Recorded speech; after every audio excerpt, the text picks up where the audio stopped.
As the shadows lengthen and the air grows cold, we once again find ourselves stepping into the heart of Transylvania, journeying deeper into the world of the enigmatic Count Dracula. Chapter 9 unravels more mysteries, offering glimpses into the ancient lore of vampires and the battles that rage within the human soul. Grab your cloaks, light your lanterns, and hold them close. For as Bram Stoker weaves his tale, darkness looms ever closer, and not everything is as it seems. Now, let the narrative of Chapter 9 engulf you as we delve further into Dracula. Chapter 9. Letter, Mina Harker, to Lucy Westenra. Budapest, 24 August. My dearest Lucy, I know you will be anxious to hear all that has happened since we parted at the railway station at Whitby. Well, my dear, I got to Hull all right, and caught the boat to Hamburg, and then the train on here. I feel that I can hardly recall anything of the journey, except that I knew I was coming to Jonathan, and that as I should have to do some nursing, I had better get all the sleep I could. I found my dear one, oh, so thin and pale and weak-looking. All the resolution has gone out of his dear eyes, and that quiet dignity which I told you was in his face has vanished. He is only a wreck of himself, and he does not remember anything that has happened to him for a long time past. At least, he wants me to believe so, and I shall never ask. He has had some terrible shock, and I fear it might tax his poor brain if he were to try to recall it. Sister Agatha, who is a good creature and a born nurse, tells me that he raved of dreadful things whilst he was off his head. I wanted her to tell me what they were, but she would only cross herself and say she would never tell, that the ravings of the sick were the secrets of God, and that if a nurse through her vocation should hear them, she should respect her trust.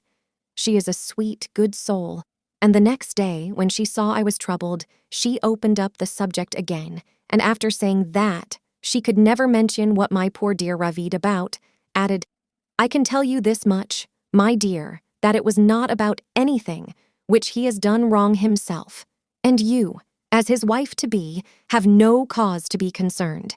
He has not forgotten you or what he owes to you. His fear was of great and terrible things, which no mortal can treat of. I do believe the dear soul thought I might be jealous, lest my poor dear should have fallen in love with any other girl. The idea of my being jealous about Jonathan.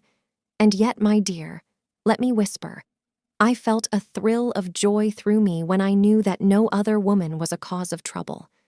I am now sitting by his bedside, where I can see his face while he sleeps. He is waking. When he woke, he asked me for his coat, as he wanted to get something from the pocket. I asked Sister Agatha, and she brought all his things. I saw that amongst them was his notebook, and was going to ask him to let me look at it. For I knew then that I might find some clue to his trouble. But I suppose he must have seen my wish in my eyes, for he sent me over to the window, saying he wanted to be quite alone for a moment. Then he called me back, and when I came he had his hand over the notebook, and he said to me very solemnly, Wilhelmina. I knew then that he was in deadly earnest, for he has never called me by that name since he asked me to marry him. You know, dear, my ideas of the trust between husband and wife. There should be no secret, no concealment. I have had a great shock, and when I try to think of what it is, I feel my head spin round, and I do not know if it was all real or the dreaming of a madman. You know I have had brain fever, and that is to be mad. The secret is here, and I do not want to know it. I want to take up my life here, with our marriage. For, my dear, we had decided to be married as soon as the formalities are complete. Are you willing, Wilhelmina, to share my ignorance? Here is the book. Take it and keep it. Read it if you will, but never let me know.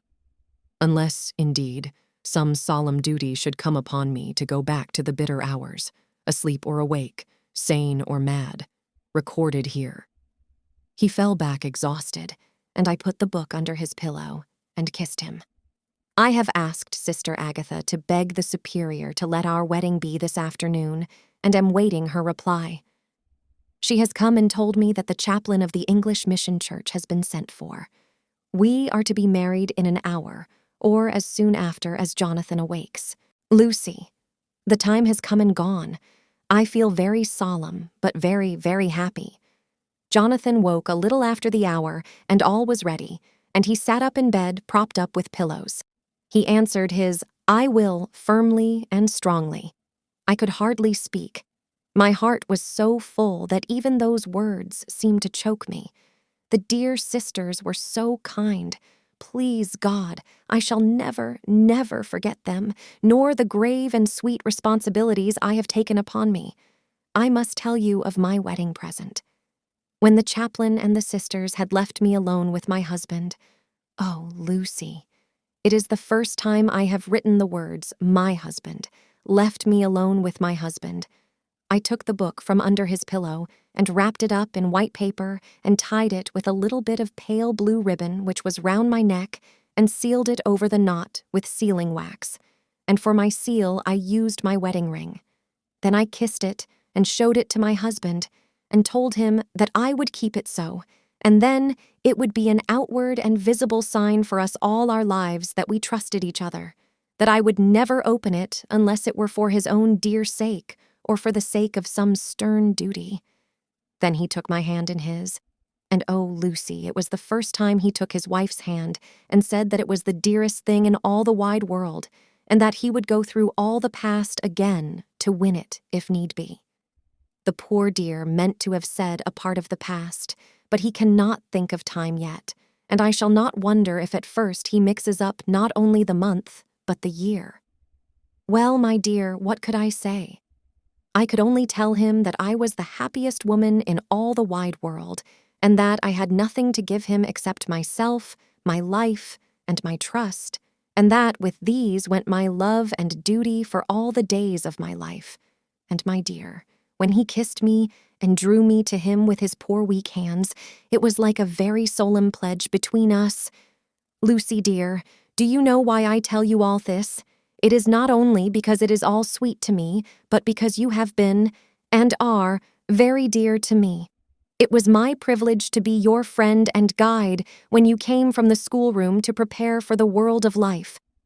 I want you to see now, and with the eyes of a very happy wife, whither duty has led me, so that in your own married life you too may be all happy as I am. My dear, please Almighty God, your life may be all it promises. A long day of sunshine, with no harsh wind, no forgetting duty, no distrust. I must not wish you no pain, for that can never be. But I do hope you will be always as happy as I am now. Goodbye, my dear. I shall post this at once, and, perhaps, write you very soon again. I must stop, for Jonathan is waking. I must attend to my husband. Your ever-loving Mina Harker. Letter, Lucy Westenra to Mina Harker. Whitby, the 30th of August. My dearest Mina, oceans of love and millions of kisses, and may you soon be in your own home with your husband. I wish you could be coming home soon enough to stay with us here. The strong air would soon restore Jonathan. It has quite restored me. I have an appetite like a cormorant, am full of life, and sleep well. You will be glad to know that I have quite given up walking in my sleep. I think I have not stirred out of my bed for a week. That is when I once got into it at night. Arthur says I am getting fat. By the way, I forgot to tell you that Arthur is here. We have such walks and drives and rides and rowing and tennis and fishing together. And I love him more than ever. He tells me that he loves me more, but I doubt that, for at first he told me that he couldn't love me more than he did then. But this is nonsense. There he is, calling to me. So no more just at present from your loving Lucy. P.S. Mother sends her love. She seems better, poor dear. P.P.S. We are to be married on the 28th of September. Dr. Seward's Diary, 20 August. The case of Renfield grows even more interesting. He is now so far quieted that there are spells of cessation from his passion. For the first week after his attack, he was perpetually violent. Then one night, just as the moon rose, he grew quiet and kept murmuring to himself, "Now I can wait. Now I can wait." The attendant came to tell me, so I ran down at once to have a look at him. He was still in the straight waistcoat and in the padded room, but the suffused look had gone from his face, and his eyes had something of their old pleading, I might almost say, cringing, softness. I was satisfied with his present condition and directed him to be relieved. The attendants hesitated, but finally carried out my wishes without protest. It was a strange thing that the patient had humor enough to see their distrust, for, coming close to me, he said in a whisper, all the while looking furtively at them, "They think I could hurt you. Fancy me hurting you. The fools!" It was soothing somehow to the feelings to find myself dissociated even in the mind of this poor madman from the others. But all the same I do not follow his thought. Am I to take it that I have anything in common with him so that we are, as it were, to stand together, or has he to gain from me some good so stupendous that my well-being is needful to him? I must find out later on. Tonight he will not speak. Even the offer of a kitten or even a full-grown cat will not tempt him. He will only say, "I don't take any stock in cats. I have more to think of now, and I can wait. After a while I left him. The attendant tells me that he was quiet until just before dawn, and that then he began to get uneasy, and at length violent, until at last he fell into a paroxysm which exhausted him so that he swooned into a sort of coma. 3 nights has the same thing happened, violent all day, then quiet from moonrise to sunrise. I wish I could get some clue to the cause. It would almost seem as if there was some influence which came and went. Happy thought. We shall tonight play sane wits against mad ones. He escaped before without our help. Tonight he shall escape with it. We shall give him a chance and have the men ready to follow in case they are required. 23 August. The unexpected always happens. How well Disraeli knew life. Our bird, when he found the cage open, would not fly, so all our subtle arrangements were for naught. At any rate, we have proved one thing, that the spells of quietness last a reasonable time. We shall in future be able to ease his bonds for a few hours each day. I have given orders to the night attendant merely to shut him in the padded room, when once he is quiet until an hour before sunrise. The poor soul's body will enjoy the relief even if his mind cannot appreciate it. Hark! The unexpected again.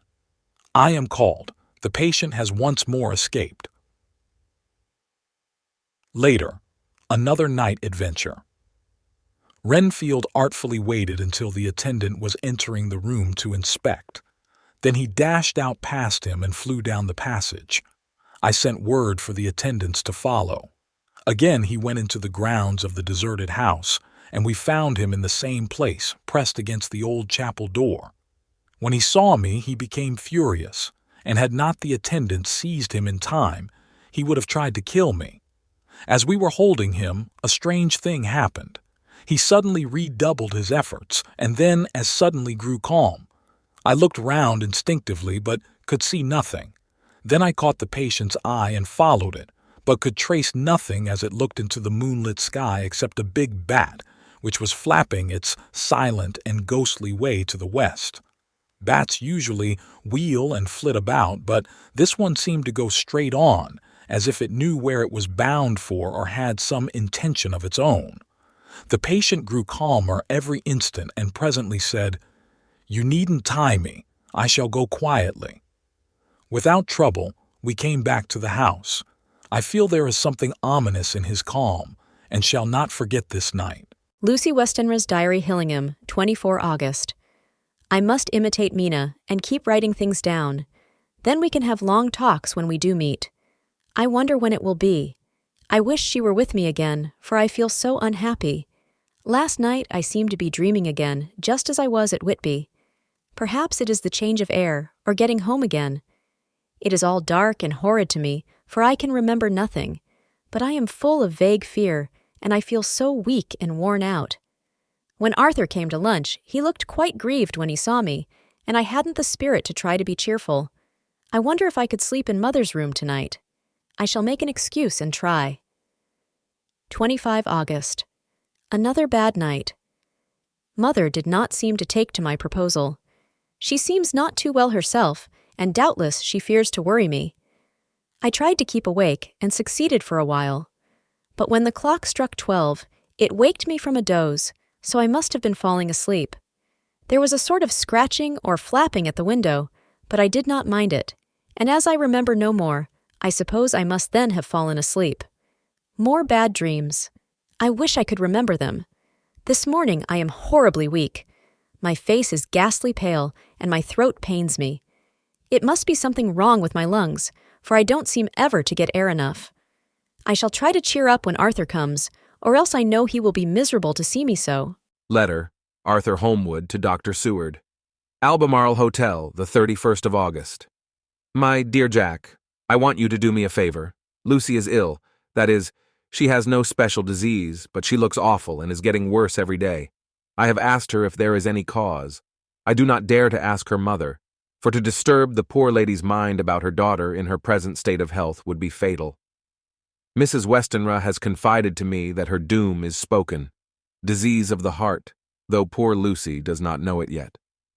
I am sure that there is something preying on my dear girl's mind. I am almost distracted when I think of her.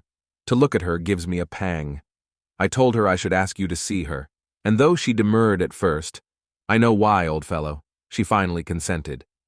It will be a painful task for you, I know, old friend, but it is for her sake, and I must not hesitate to ask, or you to act. You are to come to lunch at Hillingham tomorrow, 2 o'clock, so as not to arouse any suspicion in Mrs. Westenra, and after lunch Lucy will take an opportunity of being alone with you. I shall come in for tea, and we can go away together.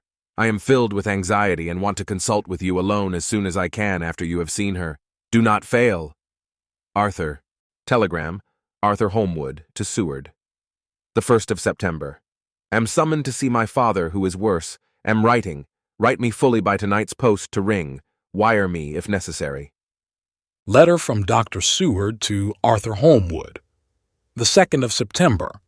My dear old fellow, with regard to Miss Westenra's health, I hasten to let you know at once that, in my opinion, there is not any functional disturbance or any malady that I know of. At the same time, I am not by any means satisfied with her appearance. She is woefully different from what she was when I saw her last. Of course, you must bear in mind that I did not have full opportunity of examination such as I should wish. Our very friendship makes a little difficulty which not even medical science or custom can bridge over.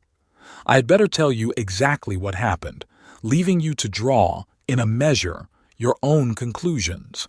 I shall then say what I have done and propose doing. I found Miss Westenra in seemingly gay spirits. Her mother was present, and in a few seconds I made up my mind that she was trying all she knew to mislead her mother and prevent her from being anxious. I have no doubt she guesses, if she does not know, what need of caution there is. We lunched alone, and as we all exerted ourselves to be cheerful, we got, as some kind of reward for our labors, some real cheerfulness amongst us. Then Mrs. Westenra went to lie down, and Lucy was left with me. We went into her boudoir. Until we got there, her gaiety remained, for the servants were coming and going. As soon as the door was closed, however, the mask fell from her face, and she sank down into a chair with a great sigh and hid her eyes with her hand. When I saw that her high spirits had failed, I at once took advantage of her reaction to make a diagnosis. She said to me very sweetly, "I cannot tell you how I loathe talking about myself." I reminded her that a doctor's confidence was sacred, but that you were grievously anxious about her. She caught on to my meaning at once and settled that matter in a word. "Tell Arthur everything you choose. I do not care for myself, but all for him. So I am quite free." I could easily see that she is somewhat bloodless, but I could not see the usual anemic signs, and by a chance I was actually able to test the quality of her blood, for in opening a window which was stiff a cord gave way, and she cut her hand slightly with broken glass. It was a slight matter in itself, but it gave me an evident chance, and I secured a few drops of the blood and have analyzed them. The qualitative analysis gives a quite normal condition and shows, I should infer, in itself a vigorous state of health. In other physical matters, I was quite satisfied that there is no need for anxiety, but as there must be a cause somewhere, I have come to the conclusion that it must be something mental. She complains of difficulty in breathing satisfactorily at times and of heavy lethargic sleep with dreams that frighten her, but regarding which she can remember nothing. She says that as a child she used to walk in her sleep, and that when in Whitby the habit came back, and that once she walked out in the night and went to East Cliff, where Miss Murray found her, but she assures me that of late the habit has not returned. I am in doubt, and so have done the best thing I know of. I have written to my old friend and master, Professor Van Helsing of Amsterdam, who knows as much about obscure diseases as anyone in the world. I have asked him to come over, and as you told me that all things were to be at your charge, I have mentioned to him who you are and your relations to Miss Westenra.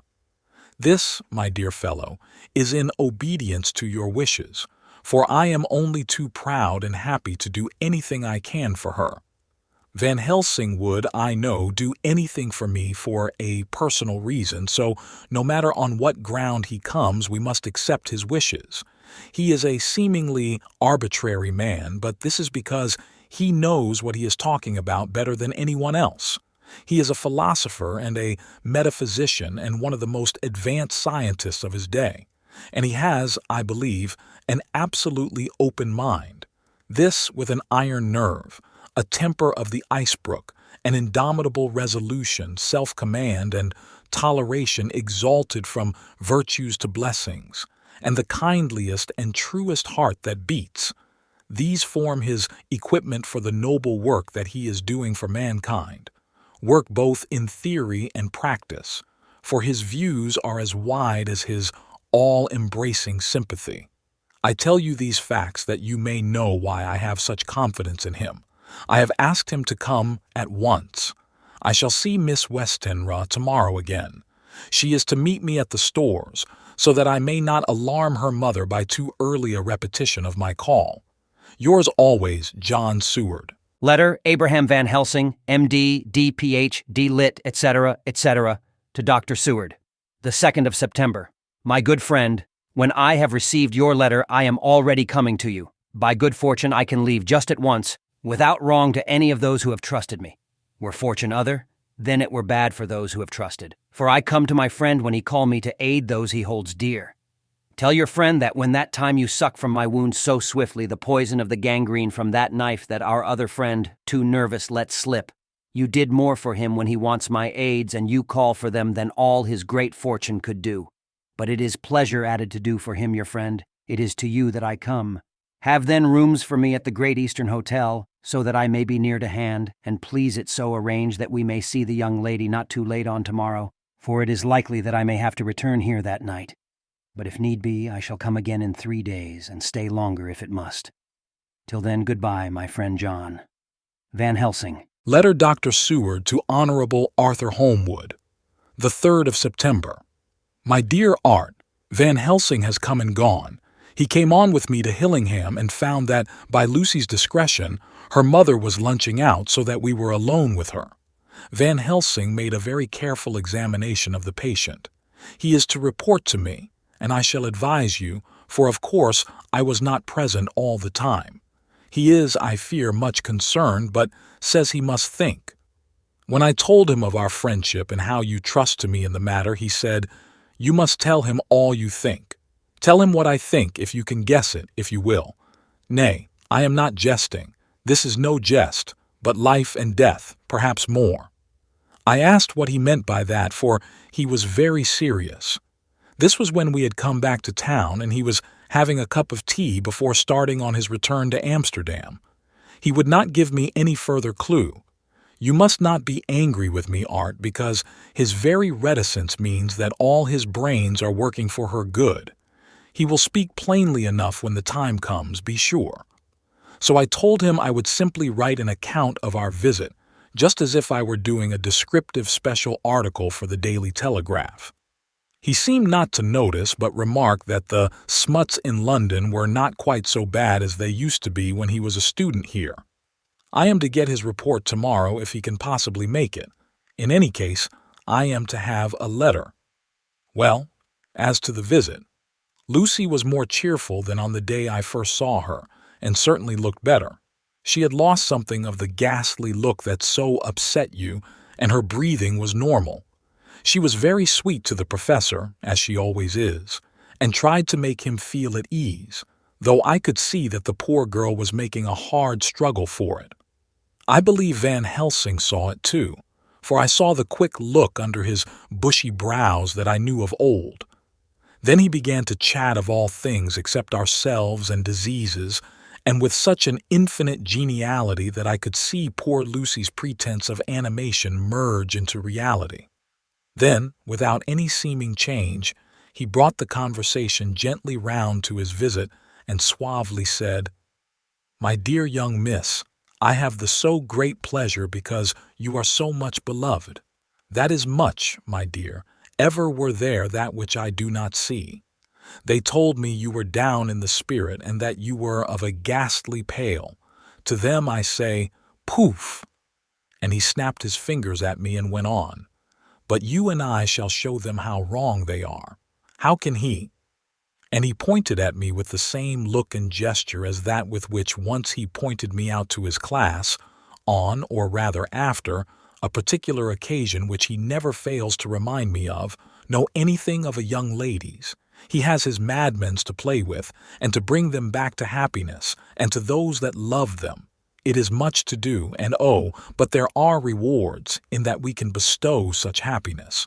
But the young ladies, he has no wife nor daughter, and the young do not tell themselves to the young, but to the old, like me, who have known so many sorrows and the causes of them. So, my dear, we will send him away to smoke the cigarette in the garden whilst you and I have little talk all to ourselves." I took the hint and strolled about, and presently the professor came to the window and called me in. He looked grave, but said, "I have made careful examination, but there is no functional cause. With you I agree that there has been much blood lost. It has been, but is not. But the conditions of her are in no way anemic. I have asked her to send me her maid, that I may ask just one or two questions, that so I may not chance to miss nothing. I know well what she will say. And yet there is cause. There is always cause for everything. I must go back home and think. You must send to me the telegram every day, and if there be cause I shall come again. The disease, for not to be all well is a disease, interests me, and the sweet young dear, she interests me too. She charmed me, and for her, if not for you or disease, I come." As I tell you, he would not say a word more, even when we were alone. And so now, Art, you know all I know. I shall keep stern watch. I trust your poor father is rallying. It must be a terrible thing to you, my dear old fellow, to be placed in such a position between two people who are both so dear to you. I know your idea of duty to your father, and you are right to stick to it.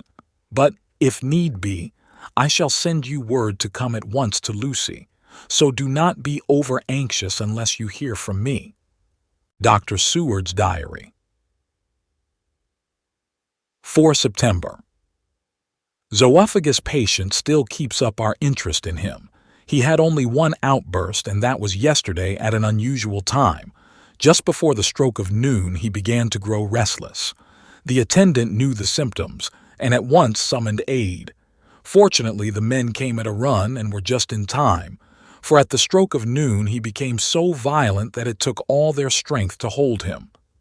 In about 5 minutes, however, he began to get more and more quiet and finally sank into a sort of melancholy in which state he has remained up to now. The attendant tells me that his screams whilst in the paroxysm were really appalling. I found my hands full when I got in, attending to some of the other patients who were frightened by him.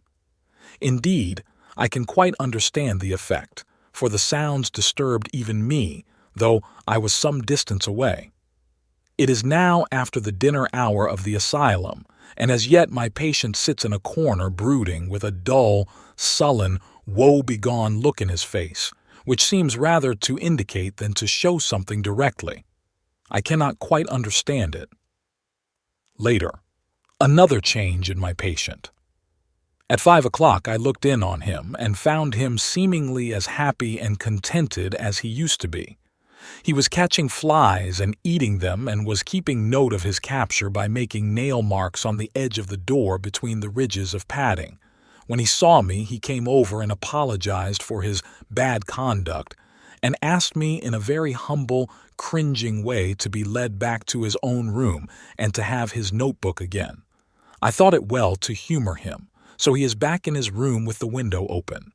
He has the sugar of his tea spread out on the windowsill and is reaping quite a harvest of flies. He is not now eating them, but putting them into a box, as of old, and is already examining the corners of his room to find a spider. I tried to get him to talk about the past few days, for any clue to his thoughts would be of immense help to me, but he would not rise. For a moment or two, he looked very sad and said in a sort of faraway voice, as though saying it rather to himself than to me, "All over, all over. He has deserted me. No hope for me now unless I do it for myself." Then suddenly turning to me in a resolute way, he said, "Doctor, won't you be very good to me and let me have a little more sugar? I think it would be good for me." "And the flies," I said. "Yes. The flies like it too, and I like the flies. Therefore I like it. And there are people who know so little as to think that madmen do not argue. I procured him a double supply, and left him as happy a man as, I suppose, any in the world. I wish I could fathom his mind. Midnight. Another change in him. I had been to see Miss Westenra, whom I found much better, and had just returned, and was standing at our own gate looking at the sunset, when once more I heard him yelling. As his room is on this side of the house, I could hear it better than in the morning. It was a shock to me to turn from the wonderful smoky beauty of a sunset over London, with its lurid lights and inky shadows and all the marvelous tints that come on foul clouds even as on foul water, and to realize all the grim sternness of my own cold stone building, with its wealth of breathing misery, and my own desolate heart to endure it all. I reached him just as the sun was going down, and from his window saw the red disk sink. As it sank, he became less and less frenzied, and just as it dipped, he slid from the hands that held him, an inert mass on the floor. It is wonderful, however, what intellectual recuperative power lunatics have, for within a few minutes he stood up quite calmly and looked around him. I signaled to the attendants not to hold him, for I was anxious to see what he would do. He went straight over to the window and brushed out the crumbs of sugar. Then he took his fly box and emptied it outside and threw away the box. Then he shut the window and, crossing over, sat down on his bed. All this surprised me, so I asked him, "Are you not going to keep flies any more?" "No," said he. "I am sick of all that rubbish." He certainly is a wonderfully interesting study. I wish I could get some glimpse of his mind or of the cause of his sudden passion. Stop. There may be a clue after all if we can find why today his paroxysms came on at high noon and at sunset. Can it be that there is a malign influence of the sun at periods which affects certain natures, as at times the moon does others? We shall see. Telegram, Seward, London, to Van Helsing, Amsterdam. 4 September. Patient still better today. Telegram, Seward, London, to Van Helsing, Amsterdam. 5 September. Patient greatly improved. Good appetite. Sleeps naturally. Good spirits. Color coming back. Telegram, Seward, London, to Van Helsing, Amsterdam. 6 September. Terrible change for the worse. Come at once. Do not lose an hour. I hold over telegram to Holmwood till have seen you. As the curtain falls on this chapter of Bram Stoker's masterpiece, the mysteries of Count Dracula continue to deepen. If you've been ensnared by this tale, be sure to subscribe to Obsidian River Productions and hit that notification bell to journey with us into the heart of darkness in upcoming chapters. Want to share your thoughts or predictions? Drop a comment below and let's weave this narrative together. Until the next dusk, keep the stories alive.